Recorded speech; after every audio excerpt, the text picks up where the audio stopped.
दस्य ज्ञानञ्जनशलाकया चक्षुरुन्मिलितं येन तस्मै श्रीगुरवे नमः। नमः विष्णुपादाय कृष्णपृष्ठाय भूतले श्रीमते भक्तिवेदान्त स्वामिन्निति नामिनि। नमस्ते सारस्वते देवी गौरवाणी प्रचारिणि निर्विशेष शून्यवादी पाश्चात्यदेशतारिणि नित्यानन्द नमस्तुभ्यं प्रेमानन्दप्रदायिनि कलौ कल्मषनाशाय जान्वापतये नमः। नमो महावदन्याय कृष्णप्रेमप्रदायते कृष्णाय कृष्णचैतन्यनाम्ने गौरकिसे नमः। जय श्री कृष्ण चैतन्य प्रभु नित्यानंद श्री अद्वैत गदाधर शिवासादि गौर भक्त वृंद। हरे कृष्णा कृष्णा कृष्णा हरे हरे हरे राम राम राम हरे हरे। हरे कृष्ण। सब सभी भक्तों का हार्दिक स्वागत है आज के भगवद गीता की चर्चा में। तो हम लोग चर्चा कर रहे हैं दूसरा अध्याय और श्लोक संख्या 55 पे चर्चा कर रहे थे। श्री भगवान उवाच प्रजहाति यदा कामान् सर्वान् Partha मनोगतान् आत्मन्येवात्मना तुष्टः स्थितप्रज्ञस्तदोच्यते। So, O Partha, when a man gives up all varieties of desire for sense gratification, which arise from mental concoction, and when his mind, thus purified, finds satisfaction in the self alone, then he is said to be in pure transcendental consciousness. Prajahati yada kaman sarvan parth मनोगतान। तो मनोगतान पे हम लोग चर्चा कर रहे थे कल। मनोगतान ये जितने भी सर्वान कामान, ये एक इम्पोर्टेंट पॉइंट है यहाँ पे नोट करने के लिए कि सर्वान कामान सारी कामनाएं या इच्छाएं या फीलिंग्स डिजायर्स जो होती हैं वो कहाँ से उत्पन्न होती हैं? मन से उत्पन्न होती हैं। और जैसा कि भगवान गीता में बताते हैं कि वो मेरा अपन लो आयो खम मनो बुद्धि रे वचा, कि ये जो पंच तत्व से बना हुआ शरीर है ये भी, और साथ ही साथ में मन बुद्धि अहंकार ये भी शरीर है, सटल बॉडी सूक्ष्म शरीर है। तो आत्मा का ये ग्रॉस बॉडी या सूक्ष्म शरीर, स्थूल शरीर और सूक्ष्म शरीर दोनों से कोई कनेक्शन नहीं है। हम शरीर नहीं है तो इसका मतलब हम मन भी नहीं है। और जब मन ही नहीं है तो ये जो सर्वान कामान मटेरियल डिजायर्स भौतिक कामनाएं जो है उत्पन्न होती हैं ये मन से उत्पन्न होती हैं। तो ये मन की हैं। तो मन की है मतलब इसका मेरा कोई रिलेशन नहीं, लेना देना नहीं। इसलिए ऐसा वस्तु ऐसा चीज जिससे जिसका मेरे से कोई कनेक्शन नहीं है और वो अगर मेरे वास्तविक हित में, मेरा वास्तविक हित है कृष्ण को प्राप्त करना, स्वार्थ गति में विष्णु सी real self interest, Lord Vishnu is real self interest, तो उसमें अगर वो बाधक बनता है तो भला ऐसे चीज को मुझे भाव देना चाहिए? उसको इमीडिएटली प्रजाति गिव अप कर देना चाहिए, त्याग देना चाहिए, छोड़ देना चाहिए। हाँ, समझ पा रहे हैं? क्योंकि ये मनोगतान है, मन से उत्पन्न होने वाला है, आत्मगतान नहीं है। यानी मेरा खुद का ये नहीं है। हाँ, तो इसलिए उसको भाव क्यों देना? कोई ऐसा वस्तु ऐसा चीज है जो मेरे रियल सेल्फ इंटरेस्ट को प्राप्त करने में मदद कर सके तो उसको भाव देना तो समझ में आता है। लेकिन जो मेरे रियल सेल्फ इंटरेस्ट को फुलफिल करने के लिए मदद नहीं कर सकता है तो उसको भाव क्यों देना? उसको त्याग देना चाहिए, रिजेक्ट कर देना चाहिए। हाँ, क्योंकि इट्स नॉट गुड थिंग। इसलिए प्रजाति ये है एक मतलब मनोगतान कि वास्तविक रूप में ये जीवात्मा की वास्तविक इच्छा नहीं है ये। हाँ, मेरा उससे कोई रिलेशनशिप नहीं, कनेक्शन नहीं। ये एक यहाँ पे हमको शिक्षा मिलती है। बाकी हमने चर्चा किया था, तात्पर्य पढ़ के इसको और थोड़ा चर्चा करते हैं। The Bhagavatam affirms that any person who is fully in Krishna consciousness or devotional service of the Lord has all the good qualities of the great sages, whereas a person who is not so transcendently situated has no good qualifications because he is sure to be taking refuge in his own mental concoctions. A mental concoction या मनोगता मनोगता means mental कॉन्कॉक्शंस मन की मनगढ़ंत मनगढ़ंत मन के द्वारा बनाई हुई चीजें हैं। तो एक बुद्धिमान व्यक्ति उसको एक्सेप्ट नहीं करता है। बुद्धिमान व्यक्ति मतलब कृष्णा कॉन्शियस जो पर्सन है, जो अपनी वास्तविक पहचान से अवगत है, जानता है कि मैं कौन हूँ, आत्मा हूँ, कृष्ण का दास हूँ। तो भला मुझे मन का क्यों सुनना चाहिए, क्योंकि मन की बातें वो मेरी बातें नहीं है, ना तो मेरे लिए हितकर है और ना वो मुझे बिलोंग करती है, ना तो मेरी है। तो उसको भला क्यों एक्सेप्ट करनी। हाँ, इट्स जस्ट लाइक ऐसा कोई वस्तु है जो जो मेरा नहीं है, मुझे बिलोंग नहीं करता है, और साथ ही साथ में जिसको एक्सेप्ट करने से मेरा नुकसान ही होने वाला है, तो भला बुद्धिमान व्यक्ति उसका रिस्पॉन्सिबिलिटी क्यों लेगा, उसको नेग्लेक्ट कर देगा ना। उसी प्रकार से मन में उत्पन्न होने वाले जितने भी कॉन्कॉक्शन है, मनगढ़ंत विचारधाराएं हैं या फीलिंग्स हैं, या यहाँ पे जैसा बताया गया सर्वान कामान, ऑल मटेरियल डिजायर्स, ऑल जितनी भी भौतिक इच्छाएं हैं, वो मेरी वस्तु नहीं है, यानी आत्मा का वस्तु नहीं है, और इससे मेरा ही नुकसान हो रहा है। तो भला बुद्धिमान व्यक्ति उसको क्यों एक्सेप्ट करेगा। इसको हिंदी में कहावत है, उसको बोलते हैं आ बैल मुझे मार। सुना है आप में से ये कहावत किसने किसने सुना है? हाथ ऊपर करिए। हम्म, आ बैल मुझे मार, इसका अर्थ बताएंगे आप में से कोई?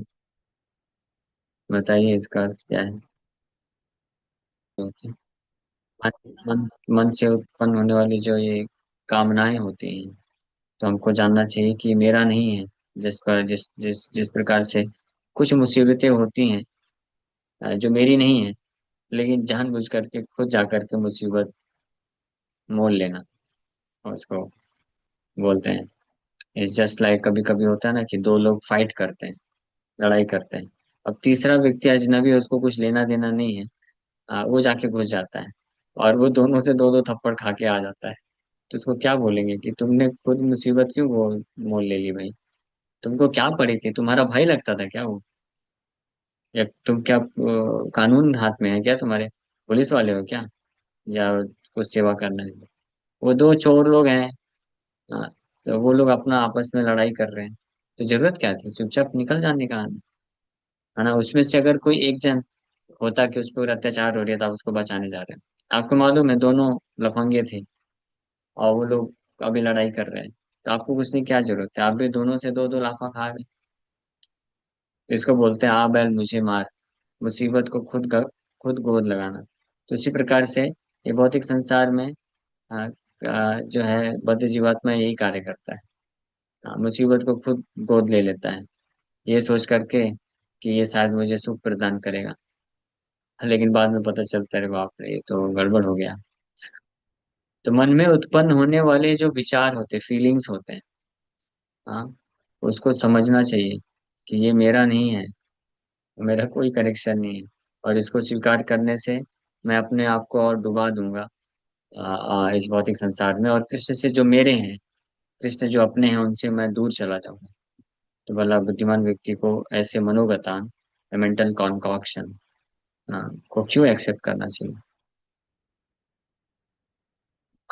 लेकिन भागवत में बताया गया है कि ये जो मेंटल कॉन्कॉक्शन है, जो व्यक्ति भगवान कृष्ण का भक्त नहीं है, तो निश्चित रूप में अपने आप को शरीर से आइडेंटिफाई करता है, शरीर से अपनी पहचान करता है।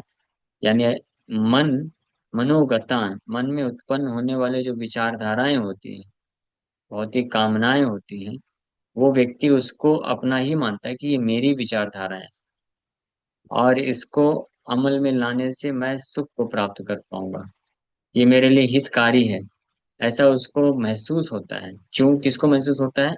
जो कृष्ण का भक्त नहीं है, जो अपने आप को शरीर से आइडेंटिफाई करता है, अपने आप को शरीर समझता है, वो is not so transcendentally situated, has no good qualification. और वो मनोगतान, हाँ, हाँ, वो धावतो बहि, मनोरथेना सति धावतो बहि, भागवत में श्लोक बताया, यस्यास्ति भक्ति भगवती अकिंचन सर्वै गुणैस्तत्र समासते सुरा। जिसके हृदय में भगवान, भगवती, भगवान के प्रति अकिंचन भक्ति होती है, तो उसके अंदर सारे सर्व गुण है तत्र समासित सुरा, सारे गुण उसमें विद्यमान होते हैं। लेकिन हराव अभक्त से कुतो महत गुणा। लेकिन जो हरि का अभक्त है, नॉन डिवोटी, तो हरि का अभक्त मतलब वो देहात बुद्धि में निश्चित रूप में फंसा है, अपने आप की पहचान शरीर से करता है। और इसके कारण ऐसा व्यक्ति अ, कुतो महत गुण, उसके अंदर कोई वास्तविक अच्छे गुण नहीं होते हैं। मनोरथेना आसक्ति धावतो भी, मन के रथ में सवार होकर के बही, धावतो बही, बाहर ही केवल वो भ्रमण करता रहता है। धावतो बही मतलब जो बाहरी वस्तु है, बाहरी चीजें हैं, उसको अपना मान करके उसमें फंसा रहता है, अपना सेल्फ इंटरेस्ट समझता है। और आंतरिक वस्तु कृष्ण, जो उसके खुद के हैं, जिनसे उनका कनेक्शन है, उनको भूल जाता है इस प्रकार से। So consequently, it is rightly said herein that one has to give up all kinds of sense desire manufactured by mental concoction. इसलिए यहाँ पे भगवान बोल रहे हैं, आदेश दे रहे हैं, इंस्ट्रक्शन दे रहे हैं, या रिक्वेस्ट दे रहे हैं, कर रहे हैं, एडवाइस कर रहे हैं, जो भी समझ रहे हैं, समझ लीजिए कि इसलिए व्यक्ति को ऐसे मन के फैक्ट्री में उत्पादित जितने भी प्रोडक्ट हैं, वो क्या है? All kinds of sense desire, उसको क्या कर देना चाहिए? गिव अप कर देना चाहिए। प्रजाति कामान सर्वान। और भला मुसीबत की जो जड़ होती है, मुसीबत की जो का मूल होता है, कारण होता है, उसको उखाड़ के फेंकने के लिए कितना समय लेना चाहिए? अगर मान लीजिए आपको पता चल जाए कि आपके आंगन में एक पौधा पनप रहा है जो विषैला है, हाँ, उसमें विष है, और उसके प्रभाव से उसके आसपास के जो आ, सब्जियां हैं, फल फूल हैं, वो सब में विष चला जाएगा। और उसमें जो फूल निकलेगा उसके गंध से भी विष फैलेगा। तो भला ऐसे पौधे को उखाड़ के फेंकने के लिए कितना टाइम लगाना चाहिए? है ना, अगर पता चल जाए तो इमीडिएटली उखाड़ के फेंक देना चाहिए ना। तो उसी प्रकार से ये जो मनोगतान, मन रूपी फैक्ट्री में उत्पादित होने वाले क्या है? विषय, विषय वासनाएं, कामान मीन्स विषय वासना, विष, विष के समान है, जो पॉइजनस है। इसको प्रजाति बाण बोल रहे हैं। ये इमीडिएटली उखाड़ के फेंक देना चाहिए, समझते हुए कि ये सही नहीं। लेकिन समस्या वहां पे होती है, आती है, जब ऐसा विषैला पौधा है, जो है तो विष, व्यक्ति को मालूम भी है, लेकिन उसमें से जो फूल निकल रहे हैं वो सुगंधित है, सुगंध आ रही है। तो व्यक्ति को क्या लगता है? थोड़ा सुगंध लेके फिर निकालता हूँ इसको। हाँ, विष है तो अच्छा नहीं है, लेकिन थोड़ा थोड़ा सुगंध ले लेता हूँ। हाँ, तो इससे क्या होगा? उसका विष और फैलेगा। हाँ, तो इसलिए सुगंध लेने के चक्कर में मत रहिए। समझ पा रहे हैं एग्जाम्पल? जो विष है, विष, विष मीन्स विषय वासन। इसलिए भक्त जो होते हैं, जो सीरियस गंभीर भक्त होते हैं, वो क्या प्रार्थना करते हैं? कि विषय वासना कबे मोरा शुद्ध हबे, कि कब, कितना जल्दी ये विषय वासना, ये सब उखड़ेगा मेरे हृदय से। वो इंतजार नहीं करते हैं कि थोड़ा विषय वासना को का सुगंध भी ले लेते हैं, उसके बाद फिर आगे कार्य करेंगे। हाँ, जैसे एक यूथ डिवोटी बोल रहा था, रोजी अल्टीमेटली मुझे कृष्ण ही चाहिए, कृष्ण को ही प्राप्त करना है, लेकिन अभी संसार में आए हैं, कुछ चीजें छूट ना जाए, नहीं तो फोमो होगा, फियर ऑफ मिसिंग आउट, कि ये भी छूट गया, वो भी छूट गया। तो वो सब पहले कर लेता हूँ, तो वो फोमो नहीं होगा हृदय में कि कुछ छूट गया मेरे संसार से, तो मैं फिर अच्छे से कृष्ण को पकड़ पाऊँ। है ना? ऐसा प्रपोजल कैसा लगता है? हाँ, ऐसा करेंगे तो ठीक रहेगा। यस, कौन बताएगा? यूथ डिवोटी को आंसर देना चाहिए। कोई है यूथ हरे कृष्ण डिवोटी? प्रभु जी, दंडवत प्रणाम। यस जितेश को बताइए। अच्छा ही है अगर जो इंसानी जीवन की कोई मतलब साधारण इच्छा है वो पूर्ण हो जाए तो मतलब कृष्ण आसानी से मिल जाएंगे। देखा। तो साधारण क्या इच्छा बात होनी है। चाहिए, वैसे बहुत हाँ लालच ठीक है वाली ठीक है, इच्छा नहीं होनी चाहिए। और कोई बताएगा? मैं पूछता हूँ कि नाम लेके पूछता। जो हंस रहे हैं वो बताएंगे अभी। यस शुभम भैया, आप बताइए तो, फिर उसको हंसी उधर तू बताएंगे। बताओ शुभम तू। सॉरी प्रभु जी, मैं क्वेश्चन नहीं सुन पाया, बट ये समझ पाया कि मटेरियल सेंस ग्रेटिफिकेशन की जो इच्छा होती है मनुष्य के अंदर, उसके ऊपर चल रहा है लेक्चर, क्योंकि मैं कुछ काम कर रहा था। सुन नहीं रहे आप? अच्छे से सुनना चाहिए। ठीक है शिवदत्त प्रो, आप कर दीजिए।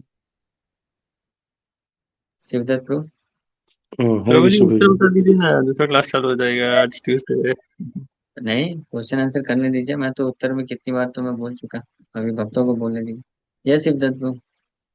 प्रभु जी, ऐसा ही उदाहरण है कि मतलब आपने बोला कि मैं ये चीज प्राप्त कर लूं तो देन उसके बाद मैं अच्छे से भक्ति कर सकता हूँ। तो इसका प्रभु जी ऐसा उदाहरण है, ये एक रेगिस्तान की तरह है जहाँ पास हमें पानी तो लगता है लेकिन वास्तव में जब हम वहां पास जाते हैं तो पानी नहीं होता। तो अगर हम सोचे कि वो वो तो चीज एक हम अलग केस हुआ।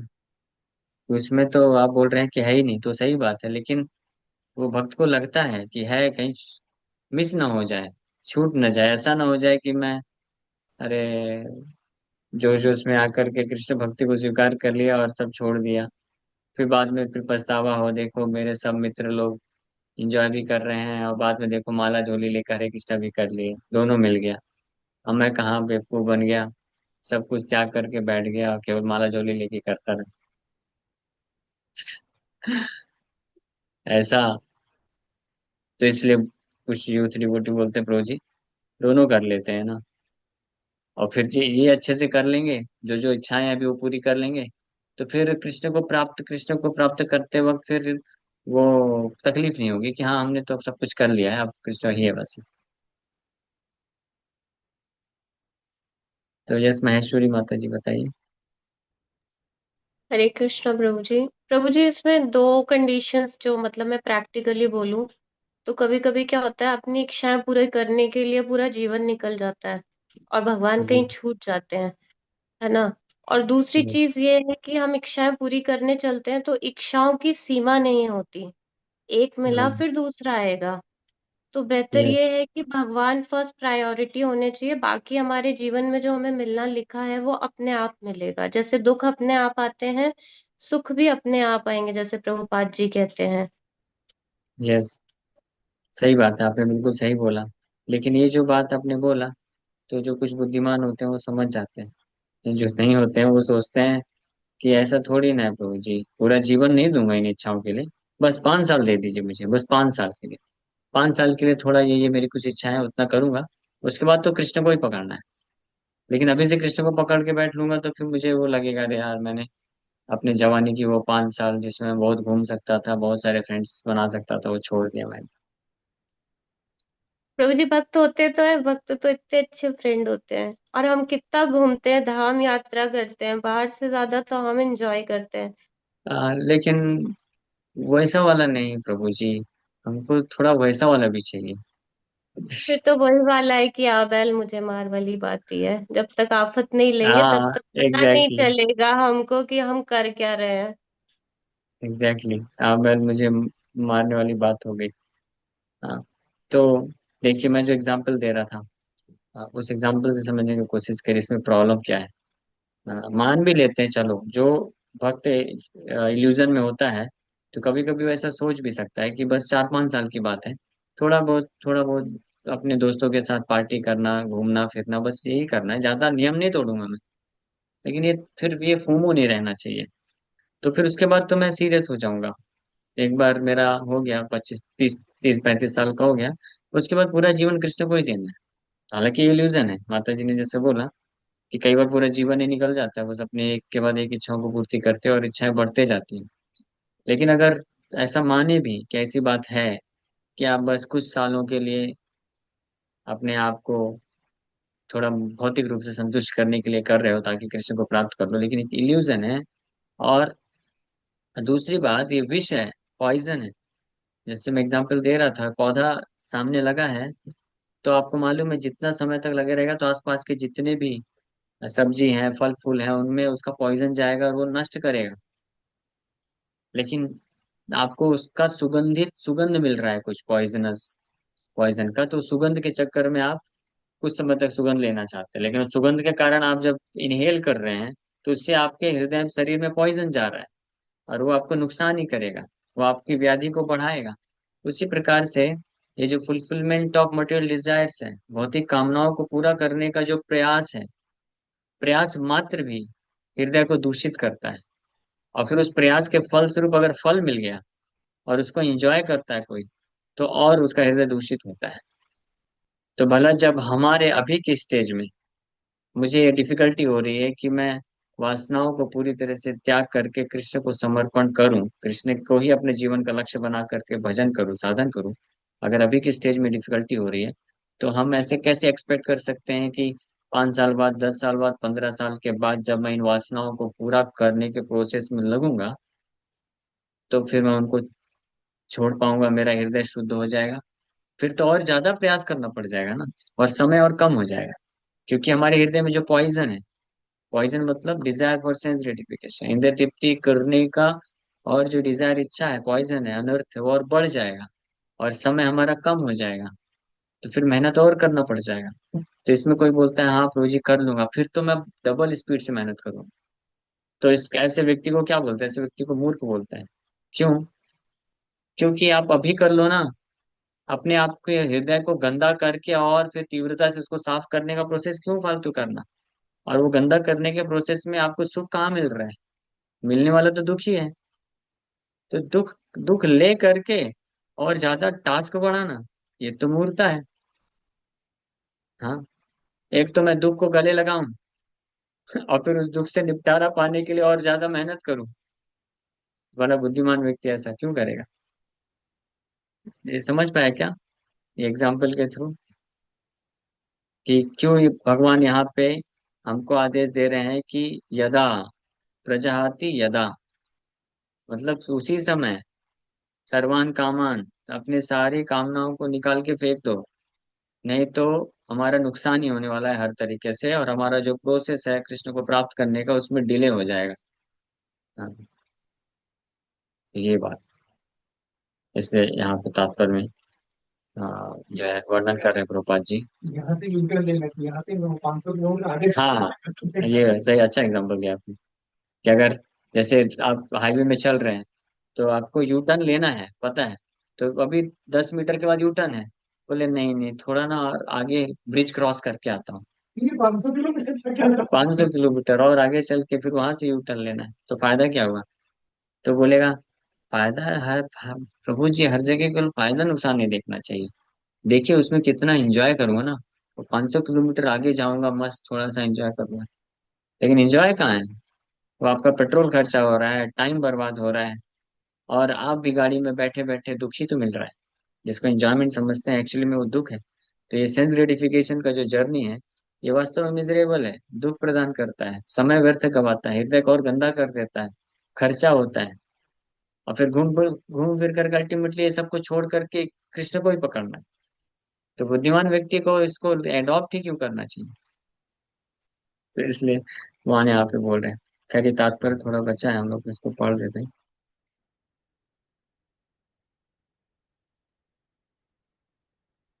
ये ठीक है, कल इसको कंप्लीट करते हैं, आधा तात्पर्य बचा है। हाँ, क्योंकि इसमें भी और डिस्कशन लगेगा। Thank you very much. किसी बात का कोई प्रश्न है पूछ सकते हैं। यस महेश्वरी सीता माता जी।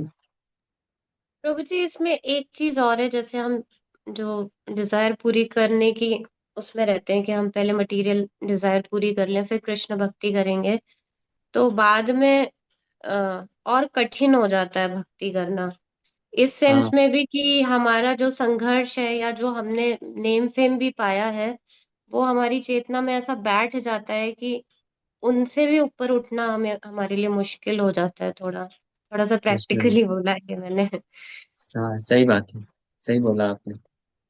कि वहां से यू टर्न लेके आना फिर बहुत भारी पड़ता है, इसलिए प्रभु जी, बुद्धिमान जो एक भक्त। क्वेश्चन और भी है मेरा कि जैसे ये तो मटेरियल डिजायर वाली बात थी कि हमें इनको छोड़ देना चाहिए, आ, ऐसे भी आते हैं। पर एक चीज ये है कि प्रभु जी, जो मतलब अभी मैं फेस कर रही हूँ कि हम क्या है, बाहर मटेरियल वर्ल्ड में रहते हैं और हमारी एक डीलिंग्स होती हैं जिसके कारण हमारा नेचर बन जाता है। हर व्यक्ति का अपना एक नेचर है, पर जब वो भक्ति में आते हैं तो वही जो डीलिंग्स बाहर हो रही होती हैं वो यहाँ शुरू हो जाती हैं धीरे धीरे, जिससे कॉन्फ्लिक्ट्स आते हैं। वो उनके लिए इतनी आसान नहीं होता उन चीजों को छोड़ पाना। तो ऐसी सिचुएशन में भक्तों की कैसे मदद की जाए प्रभु जी? तो सबसे दोनों पहली तरफ बात से ये है, थर्ड है, पर्सन दो भक्त लोगों की मदद करना चाहता है तो कैसे करे? सबसे पहले बात तो है कि वो भक्त को पहले अपना जो है गोल निर्धारित करना चाहिए, लक्ष्य निर्धारित करना चाहिए कि मुझे प्राप्त क्या करना है इस मनुष्य जीवन में। अब भक्त का तो एक ही लक्ष्य होना चाहिए, निर्धारित क्या करना है ऑलरेडी निर्धारित है शास्त्र में कि वो नहीं है मुझे प्रभु कृष्ण जी, को। बातों से हम्म, ये मुझे फील होता है कि अभी वो उतने डेडिकेटेड में भी शायद नहीं है, इसलिए इन चीजों से इतना इफेक्ट हो रहे हैं। हाँ तो उनको श्रवण करना चाहिए फिर, और अच्छे से अध्ययन करना चाहिए। जब शास्त्र अध्ययन अच्छे से करेंगे ध्यान से और श्रवण करेंगे, तो वो लक्ष्य उनके हृदय में फिक्स हो पाएगा कि मुझे ये प्राप्त करना है। जीवन का उद्देश्य मुझे हृदय को शुद्ध करके कृष्ण के प्रति प्रीति उत्पन्न करना है, ना कि अपने आप को जो है सही साबित करके या साम्राज्य स्थापित करना, चाहे भौतिक जगत या आध्यात्मिक क्षेत्र में भी आकर के। भौतिक क्षेत्र में भी व्यक्ति नेम फेम ग्लोरी ये प्राप्त करना चाहता है, और जब ऐसा व्यक्ति जब आध्यात्मिक जीवन में आता है, लेकिन अच्छे से श्रवण करके अगर लक्ष्य निर्धारित नहीं हुआ है, तो यहाँ पे भी वही प्रयास करता है कि यहाँ पे मेरा नाम होना चाहिए। हाँ, तो जब वो अच्छे से प्रामाणिक वैष्णव के माध्यम से सुनेगा कि जीवन का लक्ष्य ये नहीं है, जीवन का लक्ष्य तो कृष्ण के प्रति प्रीति उत्पन्न करना है, और ये जो नेम फेम ग्लोरीज है और अलग अलग प्रकार के जो सेंस ग्रेटिफिकेशन, ये तो बाधा है कृष्ण के प्रति प्रीति उत्पन्न में। क्योंकि जब मैं अपने नेम फेम ग्लोरी के बारे में सोचूंगा, तो कृष्ण का गुणगान कैसे होगा, कृष्ण के प्रति प्रीति कैसे उत्पन्न होगा, प्रेम तो मेरे को अपने से है, सेंस ग्रेटिफिकेशन। तो फिर वो विचार करेगा कि नहीं नहीं नहीं नहीं, ये सब नहीं चाहिए, ये सब लेने जाएंगे तो फिर कृष्ण को खो बैठेंगे। तो जो डिसाइड कर चुका है, लक्ष्य जिसका निर्धारित हो चुका है, यानी जिसने अच्छे से श्रवण किया है, अच्छे से शास्त्र अध्ययन किया है, समझा है, तो जानेगा कि कृष्ण मेरे जीवन के असली वास्तविक लक्ष्य है। तो मुझे उनको खोना नहीं, उनको प्राप्त करना है। तो मैं ऐसा कार्य फिर क्यों करूं, यानी मैं अपने नेचर को चेंज करना है मुझे, नहीं तो मैं खो दूंगा कृष्ण को। तो फिर वो इस डायरेक्शन में प्रयास चालू करेगा। और इसके लिए फिर प्रयास मतलब इसके लिए वो फिर अच्छे से दृढ़ होकर के साधना करेगा, और जो भी वैष्णव के क्वालिटीज होते हैं उसको डेवलप विकसित करने का प्रयास करेगा। ये प्रोसेस है। तो हमको हेल्प अगर करना है ना किसी को, तो यही हम हेल्प कर सकते हैं, to make them understand what is their real self interest. उनका वास्तविक जीवन का लक्ष्य क्या है, वास्तविक स्वार्थ क्या है, उनको वास्तविक क्या प्राप्त करना है, असली धन क्या है, ये उनको अगर हमने अवगत करा दिया, समझा दिया, हाँ, तो वो फिर उस पर खुद ही वर्क करेगा और प्रेरित हो जाएगा, और वो हेल्प लेने के लिए तैयार होगा कि मुझे ऐसे ऐसे मेरे नेचर्स हैं, मेरा ऐसा स्वभाव है, इसके कारण मैं फंस जाता हूँ, मैं आगे नहीं बढ़ पा रहा हूँ, आप मुझे बताइए मैं क्या करूँ। ठीक है। ओके। हरे कृष्णा। ये Prabhu ji, Hare Krishna. Thank you very much. Hare Krishna. Prabhu ji, ये मेरे साथ बहुत होता है, बैल मुझे मार वाली जो कंडीशन है। जैसे कि आपने बोला, मेरे हमेशा ये द्वंद्व चलता रहता है कि मैं कभी फुल टाइम ज्वाइन कर लूं, और कभी कभी लगता है कि मैं अभी स्टडी कर रहा हूँ, देन पढ़ के मैं थोड़ा सेटल हो जाऊँ, देन भक्ति तो करते ही रहता है। तो प्रभु जी, काफी द्वंद्व ये चलता रहता है, तो प्रभु जी इसको तो थोड़ा कभी कैसे। ऐसा भी सोचा करिए ना कि कई कई जन्मों में तो सेटल तो होते ही रहे हैं, इस जन्म में भक्ति कर लेता हूँ केवल, ये काम करता हूँ, नुकसान तो कुछ होगा नहीं। आपको एक बात बताऊं, मैं ये संडे प्रोग्राम हुआ तो उसमें मैं ये बहुत डिटेल में चर्चा किया हूँ, लेकिन अगर चाहे तो सुन सकते हैं वो लेक्चर, बट मैं शॉर्ट में बता देता हूँ। जैसे राई का गोनी होता है, उसमें उसमें से एक राई का दाना अगर आप निकाल के किसी को दान कर देंगे, किसी को दे दिया, तो आपको दुख होगा क्या, अरे मेरा एक राई का दाना जो है खो गया, मेरा खो गया। है ना। उसी प्रकार से इस जन्म में केवल भक्ति करने के लिए अगर हमने सब कुछ छोड़ दिया, सब कुछ त्याग दिया, केवल भजन करते हैं अगर, तो ये जन्म खो भी देते हैं, कोई नुकसान नहीं है एक राई का दाना खोने में, क्योंकि हम लोग के पास करोड़ों करोड़ों जन्म है ऑलरेडी, अरबों खरबों जन्म दे दिया है, और आगे भी मिलता रहेगा, टेंशन नहीं करने का। एक जन्म लॉस होगा, आपको मिल जाएगा, हजारों करोड़ों जन्म मिल जाएगा, उसमें से ग्रेटिफिकेशन कर, कम से कम मैंने तो ऐसे ही सोच करके डिसाइड किया कि एक वन लाइफ, हाँ, for Krishna. Prabhupada ji His Holiness Bhakti Charu Swami Maharaj को ये बोले कि you have given so many life to serve your society, parents, wife, children, nation, give this one life to Krishna and see what happens. Maharaj उस बात को बड़ा सीरियसली ले ली और डिसाइड कर ली, यस, आई गिव। जबकि महाराज जर्मनी से इंजीनियरिंग पढ़ के आए थे उस समय 1970s में, बहुत अच्छा उनका करियर का ऑप्शन था, और बहुत अच्छा जॉब, बहुत सुंदर लड़की से विवाह, और बहुत कुछ उनको मिल सकता था भौतिक रूप से। ये प्रभुपाद जी की ये बातें गहराई पे आ गई, और उन्होंने ज्यादा समय नहीं लिया, कुछ ही दिन में हेड शेव कर लिए, सेफ्रॉन पहन लिए, और फिर पूरा जीवन, अब प्रभुपाद जी उनको सन्यास भी दे दिए, और फिर पूरा लाइफ टाइम सन्यासी रहे, और यहाँ से चले गए भगवत धाम।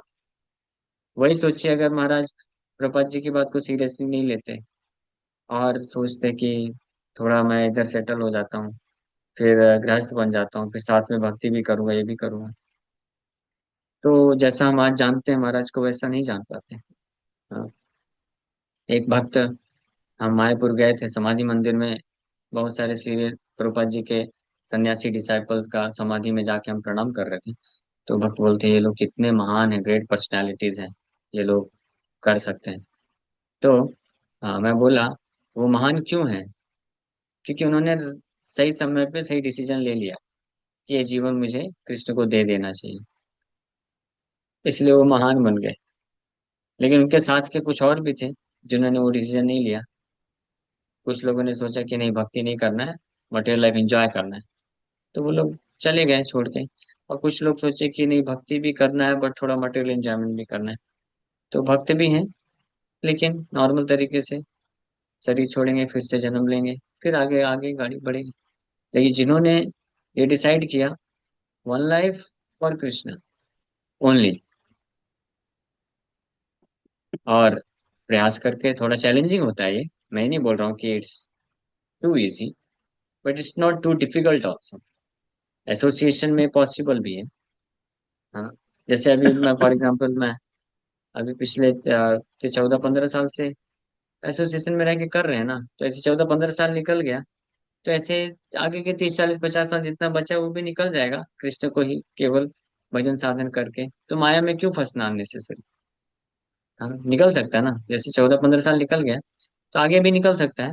बस अगर मैं खुद जानबूझ करके ये ना सोचूं, अरे थोड़ा मुझे भी माया मिलेगी तो अच्छा रहेगा, बहुत हो गया थोड़ा, अभी सोचता हूँ विवाह कर लेता हूँ, साथ में भक्ति भी कर लूंगा, आखिरकार किया तो है ना, 14-15 साल भक्ति तो किया ही है, तो इतना क्या है, विवाह करके गृहस्थ बन के भी भक्ति कर, यानी आ, खुद खुद जानबूझ करके अगर माया में कोई नहीं फंसना चाहता है तो वो फंस नहीं सकता है। प्रभुपाद जी का जो संघ है, सोसाइटी इतनी पावरफुल है, स्पेशली जो 10-12-15-20 साल अगर है तो कर लिया। लेकिन शुरू में थोड़ा चैलेंजेस आ सकता है, जो नए भक्त होते हैं उनको मन थोड़ा ज्यादा डिस्टर्ब करता है, एजिटेट होता है, और फैमिली प्रेशर, सोसाइटी प्रेशर, उसको झेलने की जरूरत है। तो उस केस में कैसा कर सकते हैं कि बैलेंस अप्रोच ले सकते हैं, कि जोड़ का झटका धीरे धीरे, ठीक है, आप इमीडिएटली मत छोड़िए, बट एटलीस्ट डिटर्मिनेशन तो रखिए कि मैं लाइफ कृष्ण के लिए देना चाहता हूँ। भले थोड़ा सा अभी रिस्पॉन्सिबिलिटी होती है किसी की, कुछ ऐसी परिस्थिति होती है, तो आप पढ़ाई करिए, चाहे तो फिर उसके बाद 2 साल, 3 साल, 4 साल, 5 साल जॉब करिए, बट डिसीजन तो ले लीजिए। समझ पा रहे हैं? ठीक है, क्लियर है क्या शिवदत्त ब्रो? जी हरे प्रभु जी। हरे कृष्ण प्रभु जी। हरे हरे कृष्ण कृष्ण। प्रभु जी। मेरा मतलब ये है कि एटलीस्ट मिनिमम एजुकेशनल क्वालिफिकेशन तो जरूरी है प्रभु जी। जैसे कोई बीटेक कर ले, एमटेक कर ले, उसके बाद तो ठीक है, लेकिन अगर नहीं, ऐसा भी नहीं है। हिज होलीनेस राधा गोविंद स्वामी महाराज ज्यादा नहीं पढ़ाई किए थे। प्रभुपाद जी उनको दीक्षा दिए मायापुर में, और प्रभुपाद जी बोले कि आप जाओ प्रीचिंग करो। तो महाराज एक दिन हो गया, 2 दिन हो गया, वहीं पे घूम रहे थे, कुछ बोल नहीं रहे। प्रभुपाद जी पूछे, अरे मैंने आपको आदेश दिया, आप पालन नहीं कर रहे हो। तो महाराज बोले, प्रभुपाद मैं तो आपके आदेश का पालन करना चाहता हूँ, लेकिन जो आपने आदेश दिया ना वो मैं समझ नहीं पाया हूँ। तो प्रभुपाद जी बोले, क्या नहीं समझ पाया? वो आपने बोला प्रीचिंग करिए, इसका मतलब क्या है? तो प्रभुपाद जी बोले, अरे इसका मतलब है प्रचार करो, जाओ भागवत लो, पढ़ो और पढ़ाओ। बोले, अच्छा प्रभुपाद जी ऐसा है। और वो महाराज आज कई बार इंग्लिश में भी प्रवचन दे देते हैं, और बहुत एग्जॉल्टेड डिवोटी है।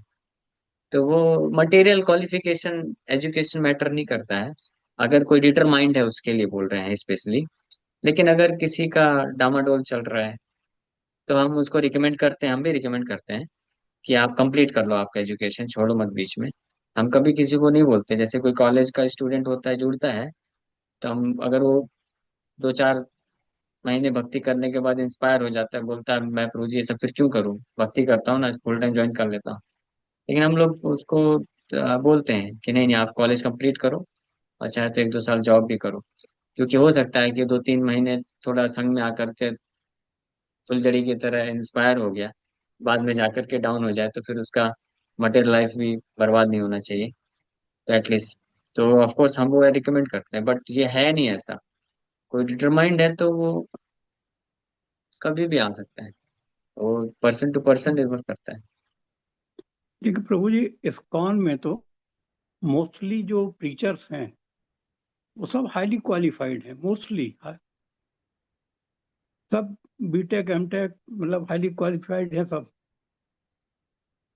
वो कैसा है देखिए प्रभु जी, कि जो ऐसे कॉलेजेस में पढ़ाई की, बीटेक एमटेक पढ़े, वो आए तो अच्छी बात है, अपने एजुकेशन क्वालिफिकेशन का इस्तेमाल प्रीचिंग में करिए। लेकिन अगर कोई पहले से ही जान गया, तो उसको मटेरियल क्वालिफिकेशन प्राप्त करके प्रचारक बनने की आवश्यकता नहीं है। तो प्रभुपाद जी के बुक्स को पढ़ के समझ करके ही प्रचार कर सकता है। मटेरियल क्वालिफिकेशन एक क्राइटेरिया नहीं है, या रिक्वायरमेंट नहीं है एक अच्छा प्रचारक बनने के लिए। लेकिन कोई ऑलरेडी मटेरियल क्वालिफिकेशन है किसी के पास, तो वो उसको इस्तेमाल कर सकता है प्रचार करने के लिए, ये बोल सकते हैं। जी ठीक है, मैं इसलिए मैंने ठीक है। एग्जांपल दिए, ऐसे भक्त हैं जो जी मटेरियली बहुत ज्यादा एजुकेटेड और क्वालिफाइड नहीं है, लेकिन प्रचार बहुत स्पिरिट तरीके से कर रहे हैं, स्पिरिटेड है प्रचार करने में। और ऐसे अनेकों बुक डिस्ट्रीब्यूटर हैं जो बहुत ज्यादा हाईली पढ़े लिखे नहीं है, लेकिन बहुत अच्छा डिस्ट्रीब्यूशन करते हैं, लाइव दे दिया उन्होंने, तो वो भी बेस्ट फॉर्म ऑफ प्रीचिंग है ना। और प्रवचन देने वाले भी ऐसे ऐसे भक्त हैं जो बहुत बीटेक एमटेक नहीं किए हैं, 10वीं 12वीं बस पढ़े, लेकिन प्रभुपाद जी के बुक्स को पढ़ के बहुत हाईली डेवलप कॉन्शियसनेस हो जाता है, और बहुत अच्छा प्रचार करते हैं वो। है ना? ठीक है। प्रभु जी, इतनी इतनी नॉलेज तो होना चाहिए कि आप कृष्ण को समझ समझ सकें। मतलब मेरा मतलब सिर्फ यस, मिनिमम क्वालिफिकेशन, इतनी नॉलेज तो होना कृष्ण चाहिए कम से कम। कृष्ण को समझने की जो क्वालिफिकेशन है वो एक ही क्वालिफिकेशन बताई गई है, आचार्यवान पुरुषो वेदा। जो एक प्रामाणिक वैष्णव आचार्य का आश्रय लिया है, उनकी कृपा से कृष्ण को समझ सकता है।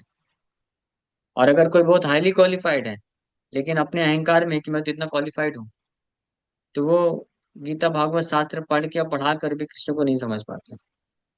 तो ये मटेरियल क्वालिफिकेशन वास्तव में ये रिक्वायरमेंट नहीं है कृष्ण को समझने के लिए या कृष्ण भक्ति का प्रचार करने के लिए। लेकिन अगर कोई मटेरियली क्वालिफाइड है, तो वो इसका इस्तेमाल कर सकता है कृष्ण भक्ति में का जी प्रचार करने के लिए।